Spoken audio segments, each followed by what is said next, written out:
Thank you for this treasure space to make this statement before you and my colleagues.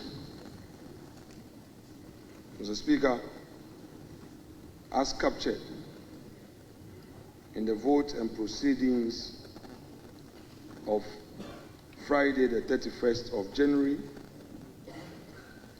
paragraph 5 and page 7, you had cause to deliver a formal communication. With communication, you outline your displeasure on matters at the appointment committee on the evening of Thursday, the 30th of January, and the morning of Friday, the 31st of January. Mr. Speaker, indeed,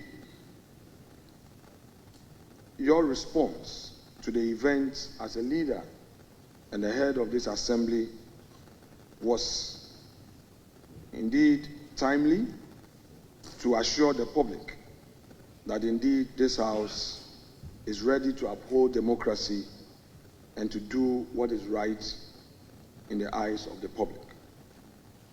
That notwithstanding, Mr. Speaker, I had ferried to your office a memo dated the 3rd of February 2025, where I raised some procedural concerns regarding the outcome of your communication.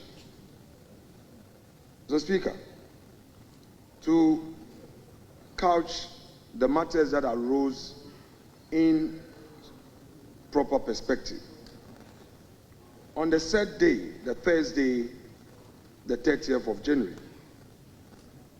as per the practice, we had agreed to proceed to vet some 4 nominees. Originally, we were supposed to do 3. This 4 later changed to 5. Around about 10 p.m. of the evening, we had indications from our colleagues in the majority that they intend to continue the vetting for more nominees rather than agreed. Mr. Speaker, on the corridors of the vetting room were many people, including nominees. Our understanding was that they had all been invited. Mr. Speaker, there was no room for us to discuss the way forward, which resulted in our decision as the minority to protest. Our intention was to have a peaceful protest to express our displeasure at the excesses of our colleagues in the majority. We acknowledge that in the process, the situation got out of hand, resulting in the outcome you commented upon. We hereby assure you that we shall, as the minority, cooperate with you in upholding the integrity and the dignity of this House. Mr. Speaker, we also want to assure you that we will undertake a deeper, and emphasis mine, a deeper consultation and commit to this with our colleagues. Suffice to state that from day one that Mr. President started ferrying his nominees to this House, we have given this government our utmost cooperation. Mr. Speaker, record will have it that this is the first time in the history of our democracy that the minority has given the government such a cooperation to the extent that nominees are getting their confirmation in record time. Indeed, Mr. Speaker, I am on record to have made an application to this House under Order 3. This has never happened by any minority leader in the history of our democracy. We believe in constructive criticism. We are not in any way in to disrupt government business, frustrate them, or undermine them. Both parties have been in government before and have been in opposition before. We know that it is not through disruption that would win us power come 2028. It is through active, constructive politicking. Mr. Speaker, we have become aware of the consequences of orders you have issued as a result of the formal communication you have given. But this is what we have to say. And I quote from Shakespeare's Merchant of Venice. Mr. Speaker, you remember the story of Shylock when he demanded his pound of flesh. A plea came from Portia, who was the supposed counsel for the debtor. Mr. Speaker, this is what he had to say, and I rely on it to mount the next line of my submission. That the quality of mercy is not strained, drop it as a gentle rain from heaven upon the earth beneath. It is twice blessed. It blessed him that gives and him that takes. Mr. Speaker, we cannot take your power through discipline from you. But we believe that when this is tempered with assurance that the way forward will be better, you will be able to reinstate our colleagues who temporarily have been denied access to this chamber and the precincts of Parliament. Ours is not to undermine your authority. After all, it is the confidence we had in you that made us, by consensus, to vote you into office. And we accept your authority.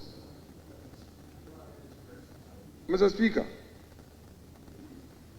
we do not think that we should litigate this matter, even on procedure.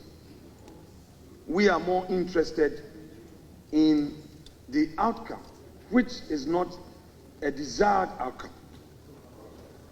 Today, I, on behalf of my caucus, would want to assure the public that such an action will not be seen in the public space again. Mr. Speaker, I take full responsibility as a leader on my side on all actions that took place. I will therefore conclude by inviting you, Mr. Speaker, to, in the circumstance and with assurances given, to consider a rescission of the decision you communicated to the House, as well as all consequential matters thereto. Mr. Speaker, without more, I shall thank you for hearing me and resume my seat. Thus far shown by you and that of my respected senior colleague and senior at the bar who leads the House, we will make things better, and that we would have a big stomach to accommodate ourselves, especially we sitting to your left, the minority. Thank you very much, Mr. Speaker. Leader, and I know, but the only pathway to success is to act in good faith. Mr. Speaker, since the chair has spoken for the records and for Hansel, let me respond to him appropriately to the best of my knowledge. Mr. Speaker, yesterday night, and because of the happenings, the person who received the document, signed, the draft report got to my office, it was signed. I invited our clerk, and I have my text messages as evidence. I invited her to come so that together we can sit and discuss the issues. Mr. Speaker, may the backbenchers and the young ones in appreciate the spirit of the House this afternoon. It is government business. If you think you can be making noise, your government business will delay. Whilst you await your nomination, make the noise for recognition. That is why you've not been nominated yet. Those who don't make noise have been nominated. Mr. Speaker, those who don't make noise have been nominated. Honorable Majority Leader, address me. Mr. Speaker, yes. Mr. Speaker, yes. That is your role, to make noise. Go ahead. Mr. Speaker, I invited the clerk to come for us this morning. Unfortunately, I received a call from another officer that the clerk was unable to come because she has to meet with you. So another officer came, called Madam Ekua Drua. I know her in this house.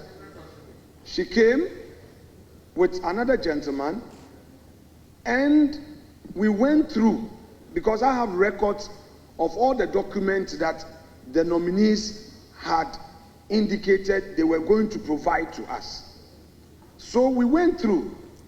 One nominee has provided some of the documents. The rest are yet to. So we went through the records, and they took note that they were going to follow up. The other nominee has not provided a single document that he himself promised to provide to us. So I even suggested to them that in view of that, we can take those nominees who don't have any issue at all, so that those we are waiting the documentation, when those documents come, we'll deal with it. Just on the corridors, they assured me that they were chasing for those documents. My respected colleague engaged me and indicated that whilst we wait for those documents, we could proceed. I told him that I do not have any problem with the assurance that those documents will come, because these are nominees who are spoken on record that they were going to provide the document. It's been days after the vetting. If they said they had it, why are they not bringing those documents? So, Mr. Speaker, for my respected colleague, the chair of the committee, to spring a surprise, these are some of the frustrations we go through. And Mr. Speaker, I speak on my 5 points of fellowship. I am not acting in bad faith. In all truthfulness, I am not aware that the report has been signed. And we all know that before the chair signs, the clerk will sign. If indeed the engagement with me this morning, where we agreed that they were going to get those documents, is any engagement to go by, then how would it be that the clerk would sign with a check, knowing that they brought me a draft report? Mr. Speaker, I would want to plead with my colleagues. Let us spend more time to Jojo. I will not frustrate you. It is your government. You must form the government. Mr. Speaker, I can only constructively criticize you after you form your government. I do not have any business holding you back. I want that to be on record. But the approach, Mr. Speaker, is not the best. The approach is not the best. If he still wants to proceed, Mr. Speaker, in spite of all I have said, I would not mind. Of the nominees, we have only two issues. We are voting, we are taking you through a secret ballot on two nominees, and I've indicated to you the Honorable Sam George and Honorable Ablakwa. All the others, can I finish? Can I finish? All the others, by consensus, we don't have a problem. However, those documents that they promised bringing to us must be available. That is the only condition. I don't have any other problem.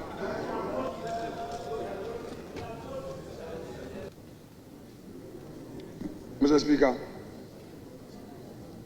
limiting ourselves to even the 10th report.